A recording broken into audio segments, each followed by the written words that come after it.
ওঠো ওঠো ওঠো রোজাদার, সেহরির হলো সময়, খোলো খোলো দ্বার। বাতাস ডাকে তোমায়, ডেকে যায় তারকারা, আসমানে আছে যত আলোকিত ফেরেশতারা। ওঠো ওঠো ওঠো রোজাদার, সেহরির হলো সময়, খোলো খোলো দ্বার। আসসালামু আলাইকুম ওয়া রাহমাতুল্লাহি ওয়া বারাকাতুহু। ইন্নাল হামদুলিল্লাহ ওয়াসসালাতু ওয়াসসালামু আলা রাসূলিল্লাহি ওয়া বা'দ। দূর এবং কাছ থেকে এনটিভির পর্দায় যারা দেখছেন এইচএম স্টিল বরকতময় সাহারি, প্রিয় দর্শক, আমি এইচএম এনাবুল হক আপনাদের সকলকেই জানাচ্ছি প্রাণ ঢালা অভিনন্দন এবং শুভেচ্ছা। Powered by Shahjalal Islami bank limited, co sponsor Islami bank Bangladesh limited এবং আল আরাফা ইসলামী ব্যাংক লিমিটেড। প্রিয় দর্শক, অনুষ্ঠানের শুরুতেই আমরা শুনব মহাগ্রন্থ কোরআনুল কারীম থেকে তেলাওয়াত। সেহরির হলো সময়, খোলো খোলো দ্বার। أعوذ بالله من الشيطان الرجيم. بسم الله الرحمن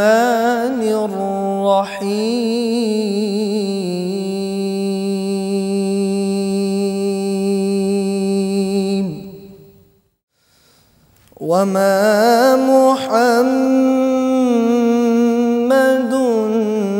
إلا رسول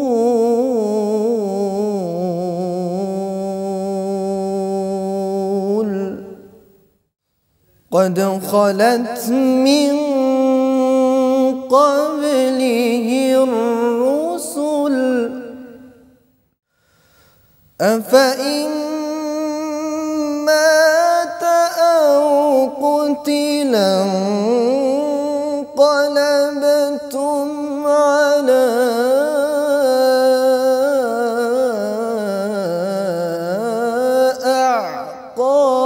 أعقابكم ومن ينقلب على عقبيه فلن يضر الله شيئا وسيجزي الله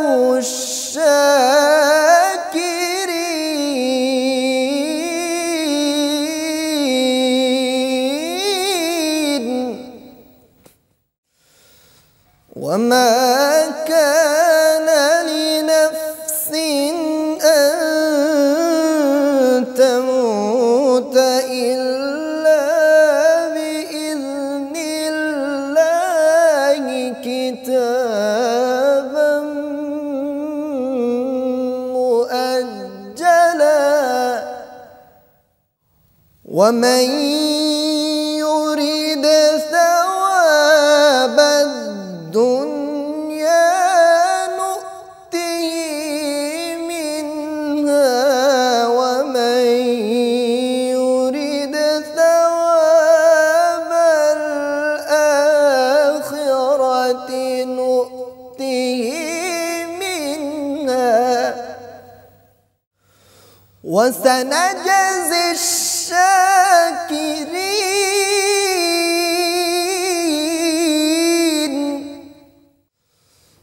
وما كان لنفس أن تموت إلا بإذن الله كتابا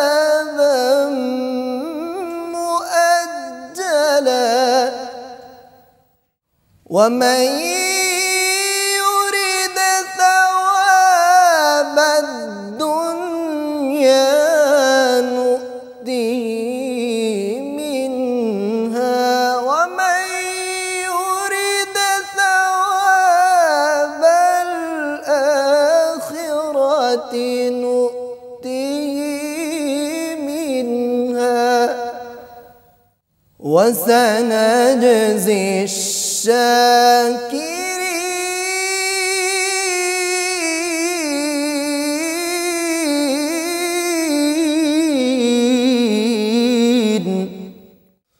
وما كان لنفس أن تموت إلا بإذن الله كتابا مؤجلا ومن يرد ثواب الدنيا نؤته منها ومن يرد ثواب الآخرة نؤته منها وسنجزي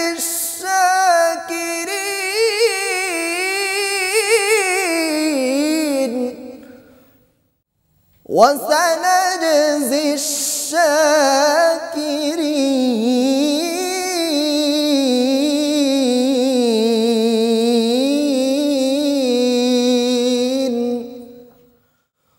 صدق الله العظيم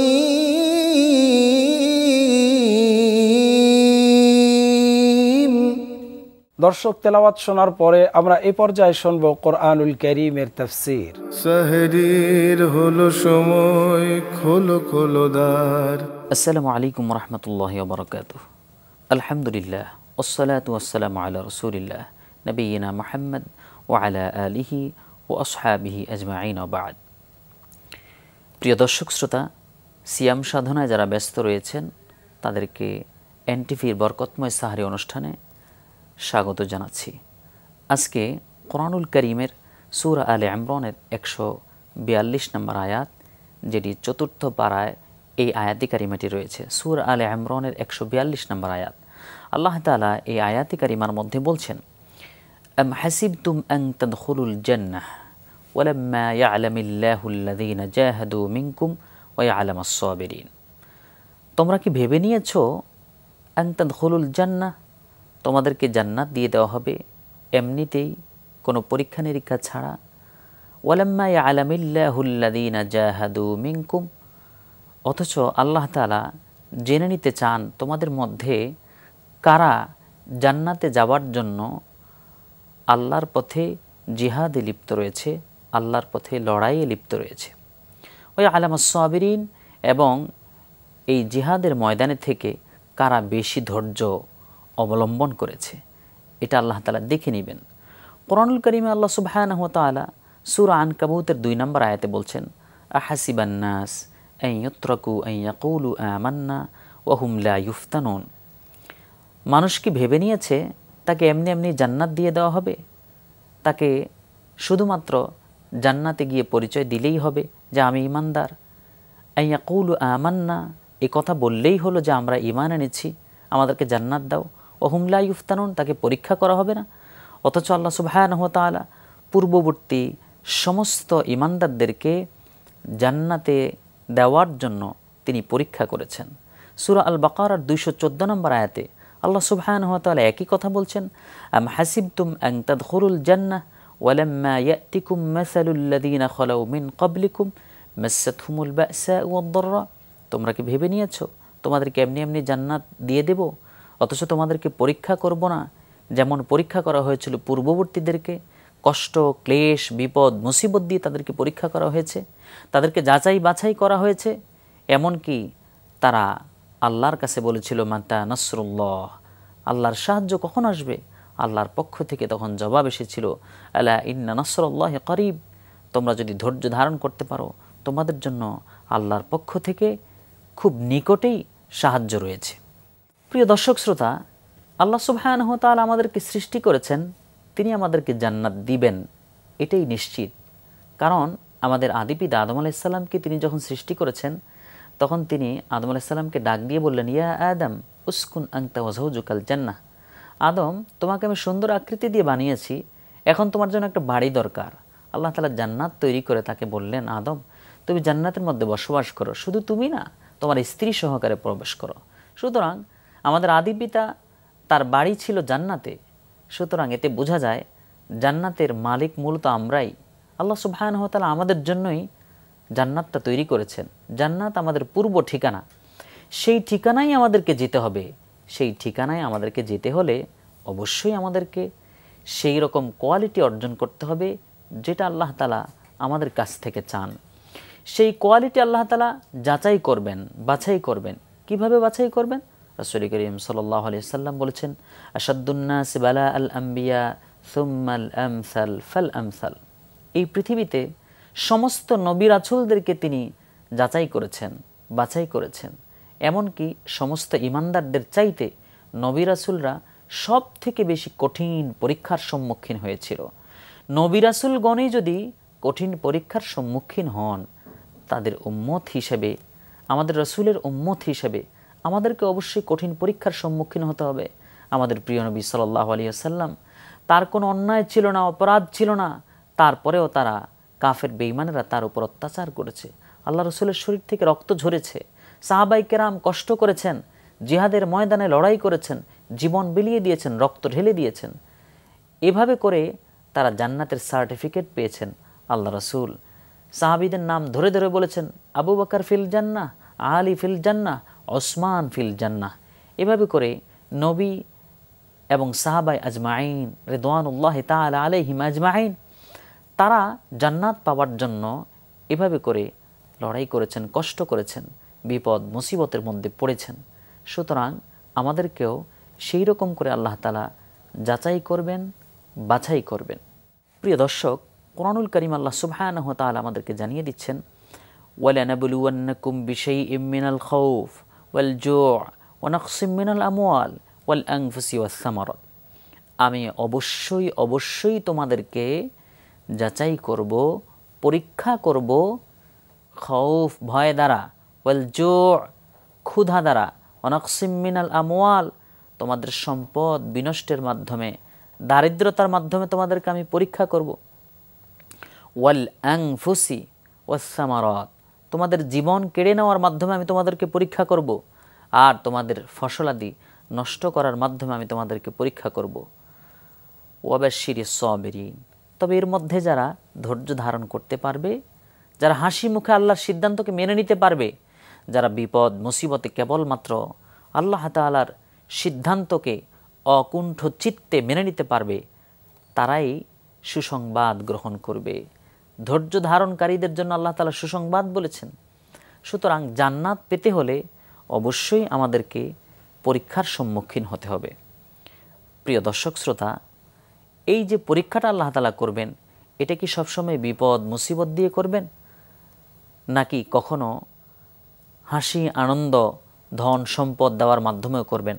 কোরআনুল কারীম আল্লাহ তাআলা বলছেন, ওয়ানাবলুকুম বিশ-শাররি ওয়াল খাইর, আমি তোমাদেরকে মুসিবত দিয়েও পরীক্ষা করব, আবার তোমাদেরকে ভালো অবস্থায় রেখেও পরীক্ষা করব।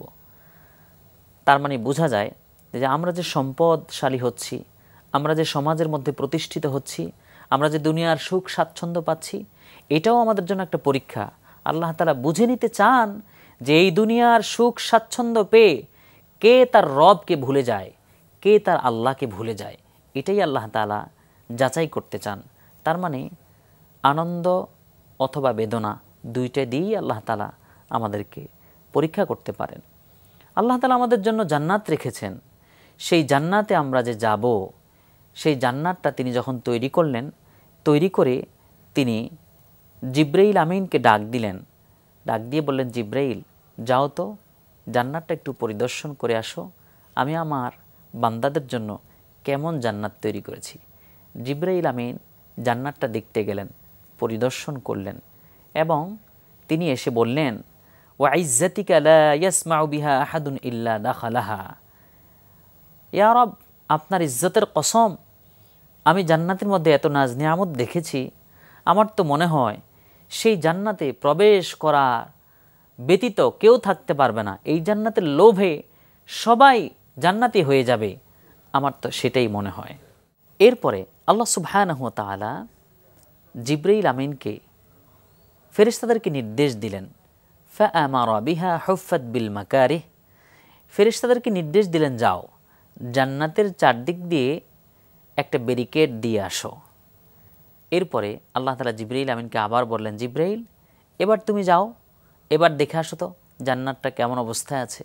জিবরাইল আমিন গেলেন, সেখানে গিয়ে তিনি পরিদর্শন করতে গিয়ে দেখলেন জান্নাতের চারদিকে এমন একটা ব্যারিকেড দেওয়া হয়েছে, যেই ব্যারিকেড অতিক্রম করার মতো সামর্থ্য অনেক ইমানদারের হবে না। জিবরাইল আমিন অবাক হয়ে গেলেন, চারদিকে ব্যারিকেডটা কিসের ব্যারিকেড?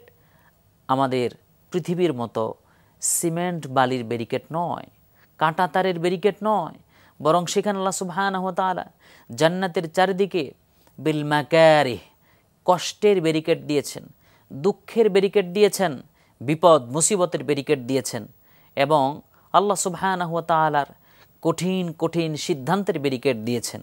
এগুলো অতিক্রম করতে হলে আমাদেরকে একটু কষ্ট করতে হবে।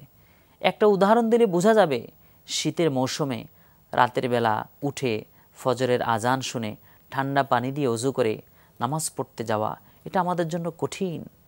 এই কঠিন কাজটা যারা করতে পারবে তারাই সেই জান্নাতে প্রবেশ করতে পারবে। এই পৃথিবীতে সৎ পথে চলতে গেলে, হক আদায় করে হালাল রিজিক খেয়ে স্বাচ্ছন্দ্যে চলতে গেলে অবশ্যই আমাদেরকে একটু কষ্ট করতে হবে। যদি আমরা অতিরিক্ত সুখ চাই, অতিরিক্ত আনন্দ চাই, তাহলে অনেককেই ডানে বামে আয় রোজগার করতে হয়, হালাল হারাম বাছাই করার মতো সুযোগ তার থাকে না। সেজন্য দুনিয়ার এই জীবনটা কষ্টের জীবন, দুঃখের জীবন, বিপদ মুসিবতের জীবন। যদি এটা আমরা মেনে নিতে পারি যে আল্লাহর পক্ষ থেকেই সিদ্ধান্ত, হাসি মুখে মেনে নিতে পারি, আল্লাহর নির্দেশ পালনের ক্ষেত্রে আমরা দ্বিধা সংকোচ না করি, হালাল হারাম বাছাই করে চলার চেষ্টা করি, তাহলেই কেবলমাত্র আমাদের জন্য জান্নাত রয়েছে। এই রমাদানুল কারীমের সিয়াম পালন, এই সিয়াম পালন করতে গিয়ে আমাদেরকে সুবহে সাদিক থেকে ইফতারের পূর্ব মুহূর্ত পর্যন্ত না খেয়ে থাকতে হচ্ছে। এই যে আল্লাহ তাআলা হালাল রিজিকগুলো এই সময়ে, নির্দিষ্ট সময় আমাদের জন্য খাওয়া নিষেধ করে দিলেন, খাওয়া হারাম করে দিলেন, বৈধ স্ত্রীর কাছে যাওয়াকে তিনি নিষেধ করে দিলেন এই সময়ের ভিতরে, তাহলে এটা আমাদের জন্য আল্লাহর নির্দেশনার একটি সীমারেখা, আল্লাহর নির্দেশনার একটি সীমারেখা। তিলকা হুদুদুল্লাহ, এটাই আল্লাহ তাআলা নির্দেশ করেছেন। এগুলো যারা পালন করতে যাবে তাদের তো একটু কষ্ট হবেই। সারাদিন চোখের সামনে ফ্রিজ রয়েছে, ফ্রিজের মধ্যে ঠান্ডা পানি রয়েছে, চাইলেই তো আমি দরজা বন্ধ করে ঠান্ডা পানি খেয়ে নিতে পারি, চাইলেই তো অজু করতে গিয়ে একটু পানি আমি গিলে ফেলতে পারি, চাইলেই তো আমি দরজা বন্ধ করে আমার স্ত্রীর সাথে মিলিত হতে পারি। এটা আমরা কেন হচ্ছি না? আল্লাহ তাআলার ভয়ে। আল্লাহ তাআলা এখানেই আমাদেরকে পরীক্ষা করছেন। রমাদানুল কারীমে যেরকম আল্লাহ তাআলা আমাদেরকে এই সময়ে খেতে নিষেধ করেছেন, তেমনিভাবে অন্য সময়েও তো এরকম অনেক জিনিস নিষেধ করেছেন যেগুলো খাওয়া আমাদের জন্য হারাম। সুদ খাওয়া হারাম, ঘুষ খাওয়া হারাম, শূকরের গোশত খাওয়া যেমন হারাম, সুদ ঘুষও তেমন হারাম। তাহলে আমরা ইমানদার, সুদ খাওয়া হারাম এটা জানি, ঘুষ খাওয়া হারাম এটা জানি, শূকরের গোশত খাওয়া হারাম এটা জানি। শূকরের গোশত আমরা খাই না ঠিক, তবে আবার সেই সুদ ঘুষ আমরা খেয়ে ফেলছি। এভাবে করেই কিন্তু আল্লাহ তাআলা আমাদেরকে পরীক্ষা করবেন। আমার চোখের সামনে অনেক অন্যায় অপরাধ থাকবে, সেটা করা অনেক মজাদারও হতে পারে, কিন্তু সেখান থেকে নিজেকে নিয়ন্ত্রণ করা, এটাই হলো আল্লাহ তাআলার সামনে পরীক্ষা। আর আল্লাহ তাআলার জমিনে আল্লাহর দ্বীন প্রতিষ্ঠা করার কাজ করতে গেলে সেখানেও আল্লাহ তাআলা পরীক্ষার সম্মুখীন করবেন আমাদেরকে। আমাদের উপর বিপদ মুসিবত আসবে, আমাদের উপর কষ্ট নেমে আসবে, আমাদের উপর দুঃখ নেমে আসবে, যেমনটি নেমে এসেছিল আমাদের প্রিয় নবী সাল্লাল্লাহু আলাইহি ওয়াসাল্লামের উপর, সাহাবায়ে আজমাইনের উপর। হযরতে মুসআব ইবনে উমাইর রাদিয়াল্লাহু তাআলা আনহু, তিনি একজন ধনীর দুলাল ছিলেন। সকালবেলা যেই জামাটা পরতেন বিকালবেলা তা পরতেন না। এরকম একজন ধনী মানুষ ইসলাম কবুল করলেন, পরীক্ষার মধ্যে পড়ে গেলেন, জিহাদের ময়দানে গেলেন, উহুদের যুদ্ধে শহীদ হয়ে গেলেন। আর আল্লাহ রাসূল সাল্লাল্লাহু আলাইহি ওয়াসাল্লাম বললেন তাকে কাফন পরানোর ব্যবস্থা করো। সাহাবায়ে আজমাইন কাফন পরাতে গিয়েছেন, তার গায়ে কাফন পরাবেন, কাফনের কাপড় খুঁজে পাওয়া যাচ্ছে না। আল্লাহ রাসূল বললেন তার গায়ের জামাটা দিয়েই তাকে ঢেকে দাও। সাহাবায়ে কেরাম ঢাকতে গেলেন, মাথা ঢাকলে পা খুলে যায়, পা ঢাকলে মাথা খুলে যায়। হযরতে মুসআব ইবনে উমাইর রাদিয়াল্লাহু তাআলা আনহু কত কঠিন পরীক্ষার সম্মুখীন হয়েছেন। তার এরপরে আল্লাহ রাসূল সাহাবীদেরকে বললেন তাহলে একটা কাজ করো, মাথাটা কাপড় দিয়ে ঢেকে দাও, পাটা সবুজ ঘাস দিয়ে ঢেকে দাও। এরপরে এভাবে করে একজন ধনীর দুলাল পৃথিবীর থেকে বিদায় নিয়েছেন কত কষ্টের সাথে। আল্লাহ সুবহানাহু ওয়া তাআলা তাকে নিরাশ করেননি, সুন্দর একটি আয়াতে কারিমা তিনি নাজিল করেছেন, মিনাল মুমিনিনা রিজালুন সাদাকু মা আহাদুল্লাহ, মানুষের মধ্যে এমন কিছু মানুষ রয়েছে হে নবী যারা তাদের ওয়াদাকে রক্ষা করে।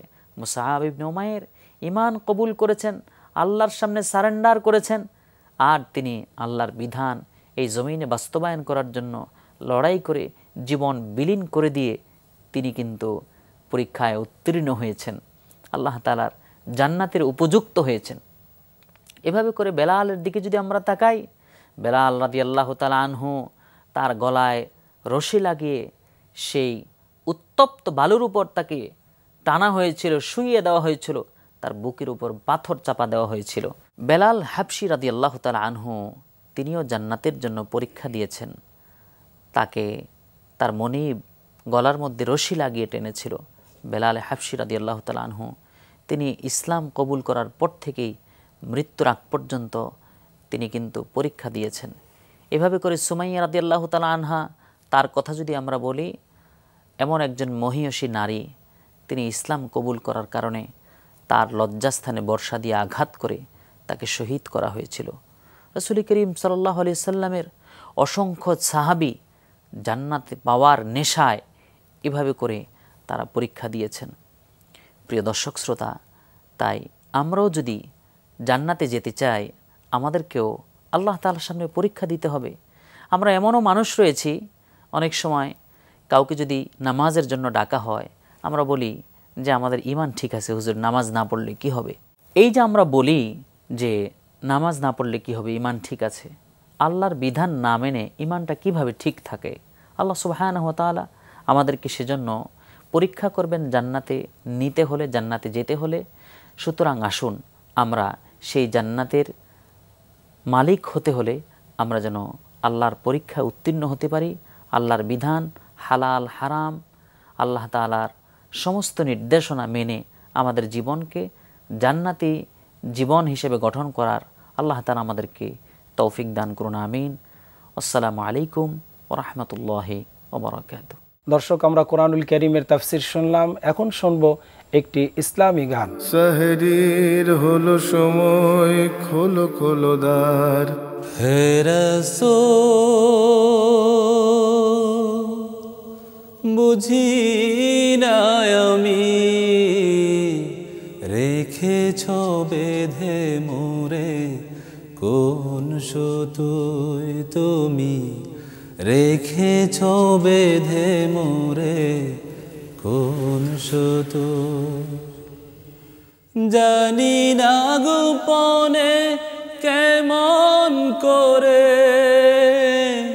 জানি না গোপনে কেমন করে, হৃদয়ে গড়েছ প্রেমের বল। হে রাসূল বুঝি না আমি, রেখেছ বেঁধে মোরে কোন সুতোয় তুমি, রেখেছ বেঁধে মোরে কোন সুতোয়।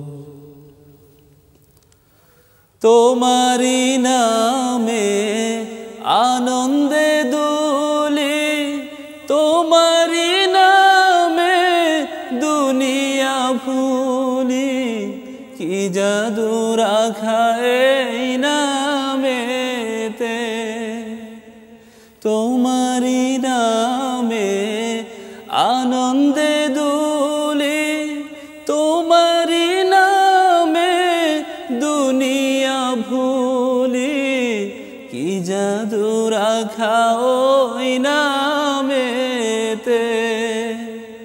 খুদার পরশে যে নাম আরশে, খুদার পরশে যে নাম আরশে, নাম মুহাম্মদ শুধু মধুময়।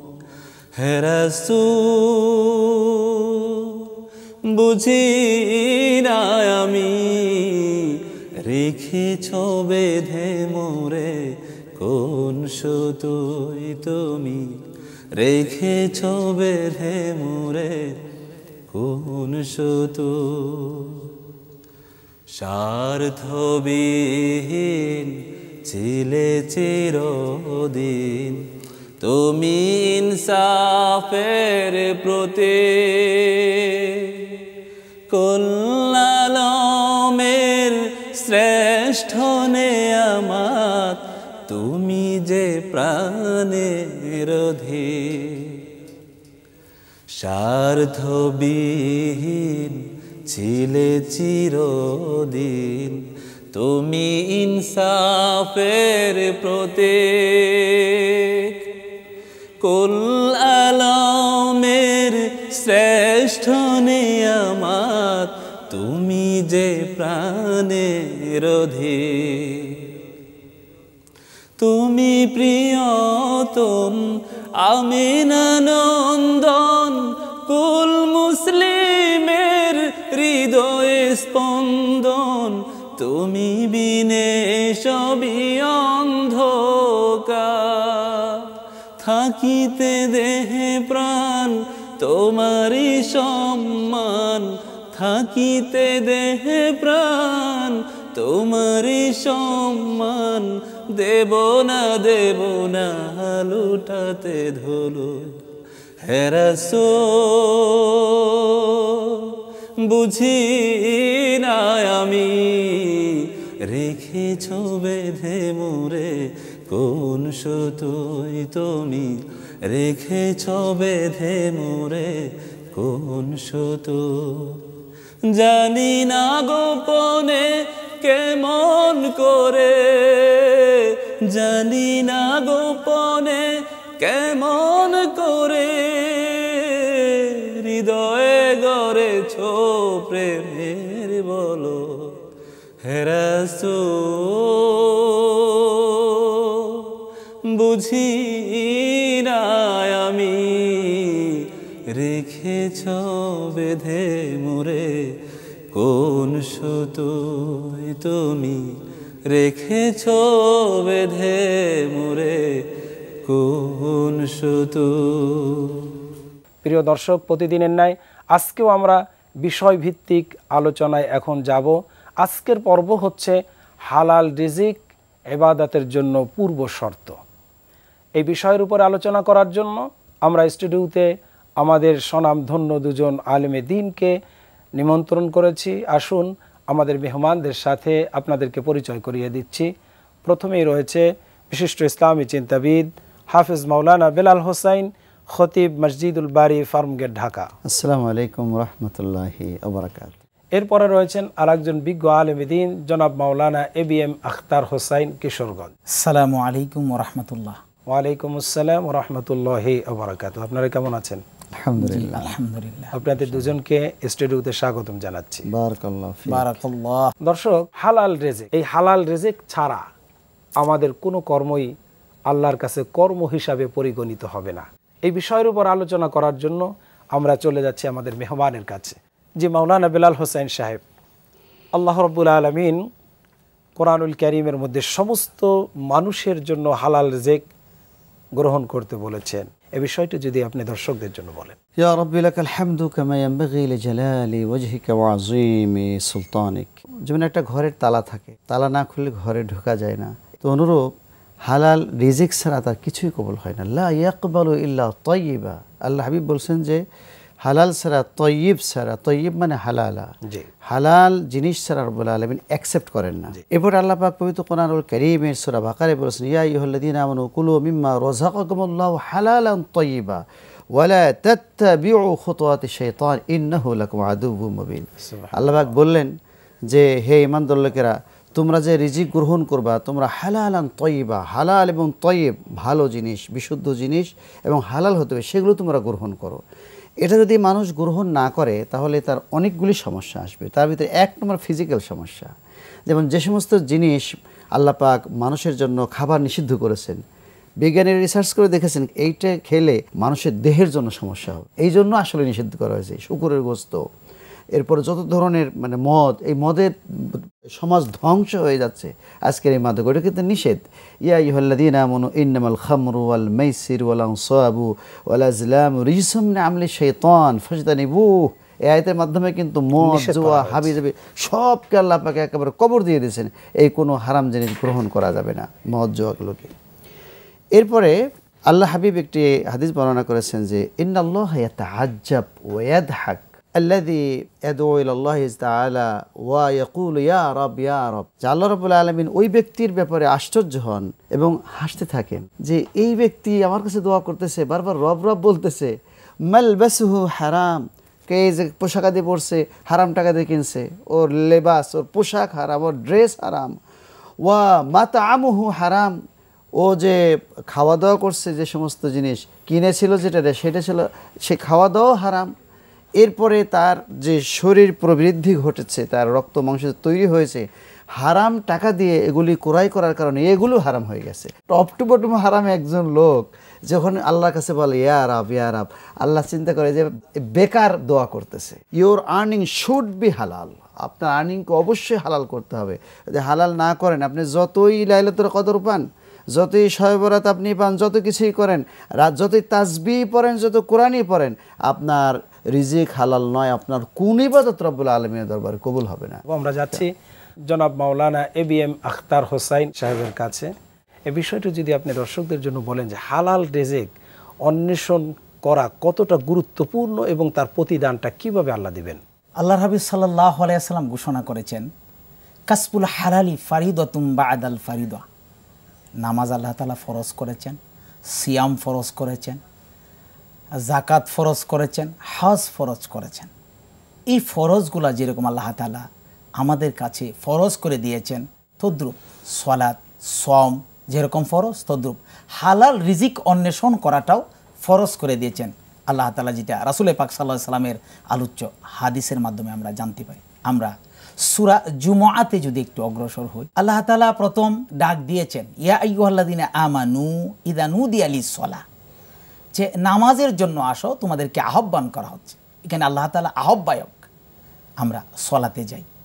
পাশাপাশি আল্লাহ তাআলা বলছেন ফাইদা কুদিয়াতিস-সালাতু ফান্তাশিরু ফিল আরদ, সালাত সমাপ্ত হয়েছে, মসজিদে অপেক্ষমান না থেকে হালাল রিজিকের জন্য জমিনে ছিটকে পড়ো। আল্লাহ তাআলা আলোচ্য আয়াতে কারিমাতে আবার নির্দেশ দিয়েছেন। রাসূল পাক সাল্লাল্লাহু আলাইহি সাল্লাম আরও বলেছেন ইযা সাল্লাইতুমুল ফাজরা ফালা তানামু আন তালাবি আরযাকিকুম, তোমরা ফজরের সালাত তোমরা আদায় করেছ, ঘুমিয়ে পড়ো না, অবস্থান করো না মসজিদে, তোমরা চলে যাও হালাল রিজিক অন্বেষণের জন্য। এতএব আল্লাহ তাআলার বিধান সালাত, সম, সিয়াম যেরকম ফরজ, হালাল রিজিক অন্বেষণ করাটাও ফরজ। যেমন ফরজ, কেননা অন্য হাদিসে ওয়াজিবও বলা হয়েছে, ওয়াজিবও বলা হয়েছে। আর রাসূল পাক সাল্লাল্লাহু আলাইহি সাল্লাম খুব সুন্দর ভাষায়, সুস্পষ্ট ভাষায় ঘোষণা করেছেন লা ইয়াকবালুল্লাহু ইবাদা, আল্লাহ তাআলা ওই বান্দার ইবাদত কবুল করবেন না মান নাবাতা লাহমুহু বিল হারাম, যাহার শরীরটা হারাম দ্বারা পরিপুষ্ট। রাসূল পাক সাল্লাল্লাহু আলাইহি সাল্লাম এখানে কথাটা শেষ করেন নাই, আরও বলেছেন লা ইয়াদখুলুল জান্নাতা মান নাহবাতা লাহমুহু বিল হারাম, যে ওই ব্যক্তি জান্নাতে প্রবেশ করবে না যার শরীরটা হারাম দ্বারা পরিপুষ্ট। রাসূল পাক সাল্লাল্লাহু আলাইহি সাল্লাম এইখানেই কথাটা শেষ করেন নাই। আমরা আপনার কাছে এখান থেকেই আসবো ইনশাআল্লাহ। সুন্দর আলোচনা করছিলেন, যে আপনি যে বিষয়টি বলতেছিলেন হাদিসের আলোকে হালাল রিজিক, আমরা প্রথমেই জানবো যে হালাল বৈধ আর হারাম অবৈধ। যে হারাম উপার্জনটা কি? অবৈধভাবে, অন্যায়ভাবে, income in illegal way, earn করা অনৈতিকভাবে। ইসলামী শরীয়তের পরিভাষায় হারাম করেছেন যাহা, নিষেধ করেছেন সেইটা থেকে বিরত থাকা। যেমন সুদ, ঘুষ, চুরি, ডাকাতি, অন্যের জমি জোরপূর্বক দখল, এতিমের মাল আত্মসাৎ, আর মিথ্যা সাক্ষীটাও হারাম। রাসূল পাক সাল্লাল্লাহু আলাইহি সাল্লাম হারাম যারা গ্রহণ করে তাদেরকে লানত করেছেন। লাআনা রাসূলুল্লাহি সাল্লাল্লাহু আলাইহি ওয়াসাল্লাম আর রাশি ওয়াল মুরতাশি, ঘুষদাতা এবং ঘুষ গ্রহীতা উভয়কেই আল্লাহর হাবিব সাল্লাল্লাহু আলাইহি সাল্লাম অভিসম্পাত করেছেন, উভয়কে জাহান্নামী ঘোষণা করেছেন। শ্রেষ্ঠ নবী মুহাম্মদুর রাসূলুল্লাহ সাল্লাল্লাহু আলাইহি ওয়াসাল্লাম, লাআনা রাসূলুল্লাহ সাল্লাল্লাহু আলাইহি ওয়াসাল্লাম, উনি যদি অভিসম্পাত করেন বাঁচার কোনো উপায় নাই। সর্বশেষে আমি মাওলানা বেলাল হোসেন সাহেবের কাছে আসবো, যে আমরা মুহতারামের কাছ থেকে হালাল রিজেকের গুরুত্ব এবং এর ক্ষতিকারক দিকটাও আমরা দেখলাম। আপনি দর্শকদের জন্য এই হালাল রিজেক এবং গুরুত্বপূর্ণ একটি সময়, সাহারির সময়, বরকতের সময়, আমরা সাহারিও খাবো যে রমজানের উদ্দেশ্যে, কিন্তু হালাল যদি না হয় এটা কি কাজে আসতে পারে? হালাল হয়তো আলহামদুলিল্লাহ, আর যদি হারাম হয়, হারাম টাকা খরচ করে সওয়াবের নিয়ত করা হারাম। কত কঠিন কথা! হারাম টাকা দিয়ে রোজার ইফতার করানো হারাম, নিজে ইফতার করা হারাম, এই দিয়ে সাহারি খাওয়া হারাম। হারাম টাকা মসজিদে দান করা হারাম। মাদ্রাসা আর হলো এই যে সমস্ত অনাথ এতিম আছে তাদের জন্য নিয়ত, সওয়াবের নিয়ত করা যাবে না। সওয়াবের নিয়ত ছাড়া আপনি দান করে দিতে পারেন। রোজাদার ব্যবসায়ী যারা, এই রোজাদার ব্যবসায়ীরা দ্রব্যমূল্যের দাম বাড়িয়ে দিয়ে মোক্ষম সুযোগটা কিয়ামতের দিন আল্লাহ পাক কয়েকটি প্রশ্ন না করে সামনে অগ্রসর হতে দিবেন না, যে না সামনে যাওয়া যাবে না। তার ভিতরে একটা হলো মিন আইনা ইকতাসাবত, তুমি কোন পথে অর্জন করছো, এইটা জবাব দেওয়া আগে। অবিমাং ফাক্তা, এবং কোন পথে তুমি ব্যয় করছো, এই দুইটা না বলা পর্যন্ত আসল বিচারের দিকে যেতে দেবে না। এখানেই তাকে বাধা দান করা হচ্ছে। সুতরাং এই যে সুদের কথা আমরা বলছি, সুদ, ঘুষ, অবৈধ পন্থায় যে মালগুলি কামিয়েছে তার ভিতরে হারাম দিয়ে পরিপূর্ণ। আল্লাযীনা ইয়াকুলুনা ফি বুতুনিহিম নারা, তারাই হারাম টাকাগুলো দিয়ে যে খাওয়া দাওয়া করতে যা কিছু করছে, আল্লাহ পাক বলছেন তারা যেন আগুন দিয়ে পেটকে পরিপূর্ণ করে ফেলছে। নাউযুবিল্লাহ। ওয়া সায়াসলাউনা সাইরা, অচিরেই জাহান্নামে নিক্ষিপ্ত হবে এরা। আমাদের দেশে অনেক কিছু আছে যে কোনো কাজ করাই দিয়ে তারপর উপঢৌকন নেয়, যে হাদিয়া দিছে আমাকে, এটাও যে হারাম, ঘুষ হয়ে যায়। উপঢৌকন বলেন না, উৎকোচ বলেন। উৎকোচ। আল্লাহর হাবিব মান গাশশা ফালাইসা মিন্না, যারা প্রতারণা করে, প্রতারণার মাধ্যমে কয়েকবার দারুল লাভ, আমাদের সময় ফালাইসা মিন্না, সে আমার উম্মতের অন্তর্ভুক্ত নয়।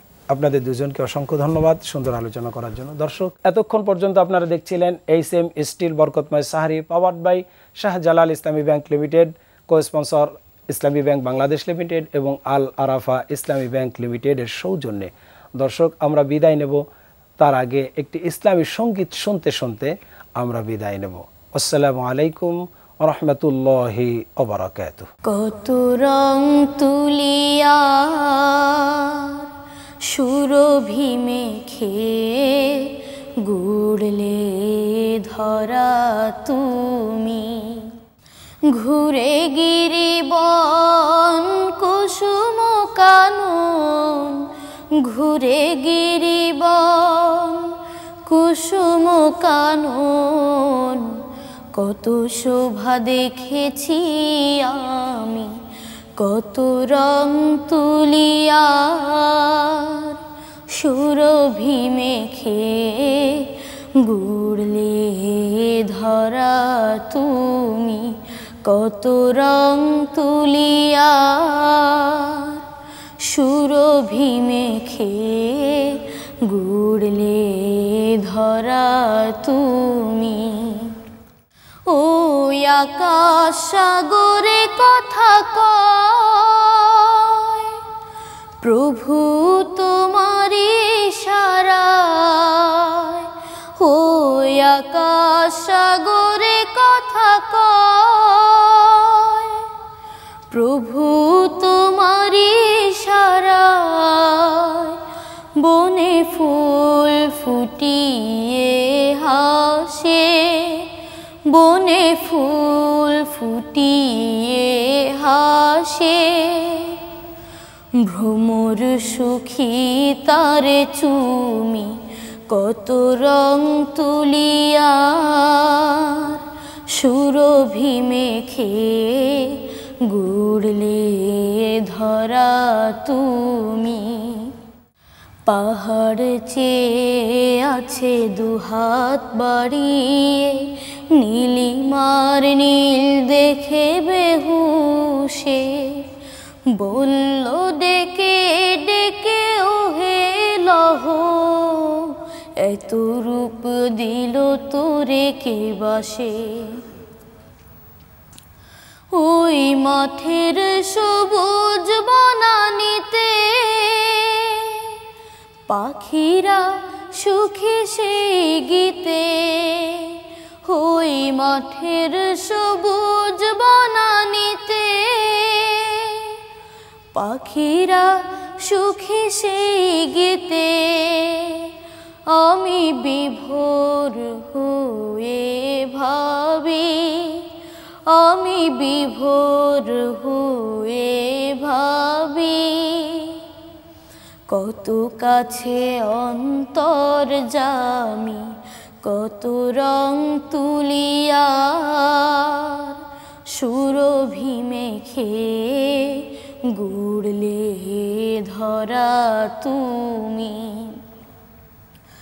ঘুরে গিরিবন কুসুম কানন, ঘুরে গিরিবন কুসুম কানন, কত শোভা দেখেছি আমি, কত রং তুলিয়া